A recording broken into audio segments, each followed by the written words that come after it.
Hello everyone, welcome back to my channel.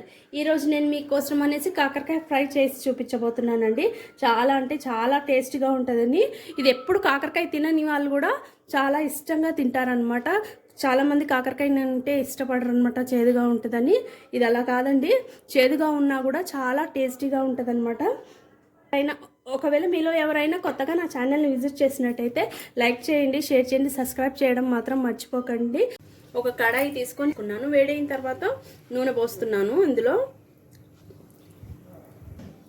Oil మంచిగా వేడయింది. కాకరకాయ వేసేసుకుంటున్నాను. ఇందులో మంచిగా సాల్ట్ వేసి బాగా పిసికి వాటర్ అంతా తీసేసాను అనమాట. ఇందులో నుంచి అవి వేసుకుంటున్నాను. కాకరకాయ మంచిగా ఫ్రై అవ్వనిద్దాము.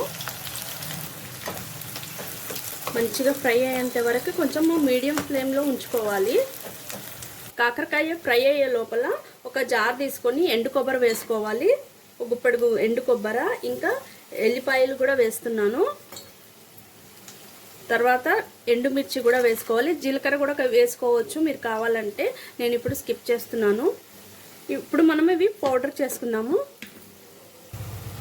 చూడండి, ఇది ఇలా పౌడర్ అయిందనమాట. మొత్తము ఫైన్ పౌడర్ కూడా చేసుకోలేదు, కచ్చాపచ్చాగా దంచుకున్నాను. ఇప్పుడు మనము ఇందులో పుట్నాల పప్పు వేద్దాము గుప్పెడు. ఇది కూడా ఒకసారి మిక్సీ పట్టుకుందాము. చూడండి, ఇలా పౌడర్ చేసి పెట్టుకున్నాను. చూడండి, కాకరకాయ ఫ్రై అవుతుంది. ఇంకా ఒక 2 మినిట్స్ ఉంచితే సరిపోతుంది మనకి. చూడండి, కాకరకాయ మొత్తం మంచిగా ఫ్రై అయిపోయింది. ఇప్పుడు ఇది మొత్తం తీసి పక్కన పెట్టుకుందాము. ఆయిల్ నుంచి సపరేట్ చేస్తున్నాను. ఆయిల్ మొత్తం తీసేసి ఒక 1 స్పూన్ అంతా ఆయిల్ ఉంచుకున్నాను. అందులో ఆయిల్ వేడైన తర్వాత ఆవాలు వేసుకుంటున్నాను. ఆవాలు చిటపటలాడగానే మనం కొబ్బరి పొడి వేసేసుకోవాలి.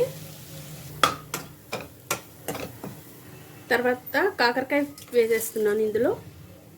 తర్వాత తగినంత సాల్ట్ వేసుకోవాలి. పసుపు వేస్తున్నాను. ఇప్పుడు మనము ఒక 2 మినిట్స్ వరకు ఫ్రై చేసుకుంటే సరిపోతుందండి. ఇది